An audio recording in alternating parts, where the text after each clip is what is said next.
Welcome to The Explainer. Today, we're diving deep into a conspiracy so huge, so sprawling, its investigator called it the Octopus. We're breaking down Cheri Seymour's incredible book, The Last Circle, which picks up the story of a journalist who got way too close to a shadow network of spies, mobsters, and stolen technology, and paid the ultimate price. The book kicks off with this quote, and honestly, it's the perfect setup. It talks about old, corrupt systems hearing a thunder fit that's about to shake them to their core. Well, that's exactly what this story is about. One journalist, Danny Casolaro, who stumbled onto a secret so big it threatened to bring a whole hidden system crashing down. And this is the question at the heart of everything. In 1991, Danny Casolaro told his family he was on the verge of cracking the whole thing wide open, this conspiracy he called the Octopus. Days later, he was found dead in a hotel room. The official ruling? Suicide.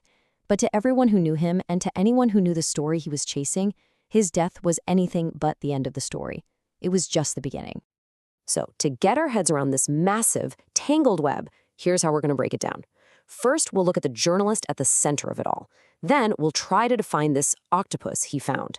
After that, we're going to follow two of its biggest tentacles, one involving technology, the other involving power. And finally, we'll look at the chilling legacy this whole thing left behind. All right, let's start with the man himself, the guy who pulled on one loose thread and almost unraveled a massive web of secrets. Who was Danny Casolaro, and what did he find right before he died?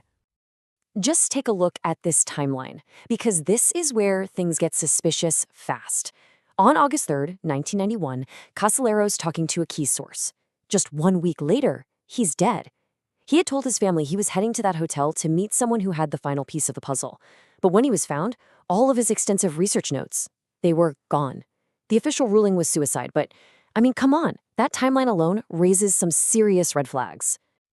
You know, a story this dangerous could have just vanished right along with him, but it didn't.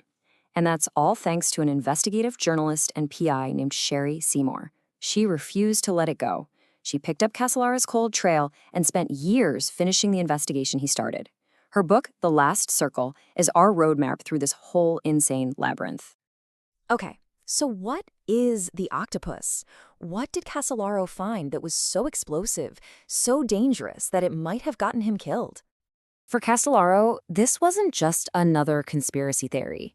He believed he had found the one that connected all the others.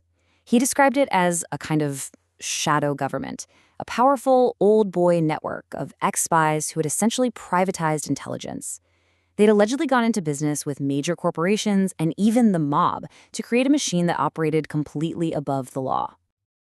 Just look at this list. The scope of what this organization allegedly had its tentacles in is absolutely staggering. You've got everything from the CIA and the mob to stolen software, global drug running, political corruption, even secret research into biological warfare. The book argues these weren't a bunch of separate crimes, they were all interconnected parts of one massive hidden enterprise. Okay, let's follow the first major tentacle of this thing. And it all starts with a revolutionary piece of government software called PROMIS. Now, on the surface, PROMIS sounds kind of boring. It was basically a super advanced database designed to help the Department of Justice keep track of criminal cases, suspects, all that stuff. But what made it special was its incredible ability to link together all sorts of different databases and find hidden connections. Its potential was huge. And here's where the story takes a nosedive into full-blown espionage, according to Seymour's sources. First, the Department of Justice allegedly stole the software from its creators. Then, intelligence operatives supposedly installed a secret backdoor. That's a hidden bit of code that lets you spy on the user. They took this weaponized version of PROMIS and sold it to intelligence agencies all over the world, friends and enemies alike, effectively turning their own computers into a giant listening post for the US. But wait, because the plot gets even crazier. Sources in the book claim that Israel's intelligence agency, the Mossad, figured out the backdoor was there. But they didn't just patch it up. Oh no, they allegedly reverse-engineered it and created their own backdoor, turning the spy tool right back around on its creators. This may have given them a secret window into America's most sensitive data, including things happening inside nuclear facilities like Los Alamos. So, you have this incredibly powerful global espionage tool. Well, you need a network to sell it and profit from it. And that brings us to the next tentacle of the octopus, where political power, big business, and organized crime all meet. This one company, Fideco, is a perfect snapshot of what we're talking about. Just look at the board of directors. You've got Robert Maheu, a known CIA liaison who also worked for Howard Hughes. You've got Clint Murchison Jr. from a Texas oil dynasty with connections to both President Lyndon Johnson and the mob. And then there's Robert Booth Nichols, a guy described as an arms dealer and money launderer. This isn't your average company board. This is Casolaro's old boy network written down on a corporate letterhead. So you might be asking, where did all the money for these off-the-books operations come from? Well, a source from deep inside this world told investigators it was simple. Drugs had become the new global untraceable currency. The book alleges that this network was financing its shadow activities with heroin smuggled from Lebanon's Bekaa Valley. And here's maybe the most shocking claim of all. The book alleges this network didn't just smuggle drugs, it hijacked official DEA anti-drug operations. They would supposedly arrange a controlled delivery. That's a drug shipment the DEA is tracking. But they would secretly inflate the size of the shipment. The official amount would get seized for the news cameras, but the rest, the extra kilos, would just vanish into the network's hands. They were using the war on drugs as the perfect cover.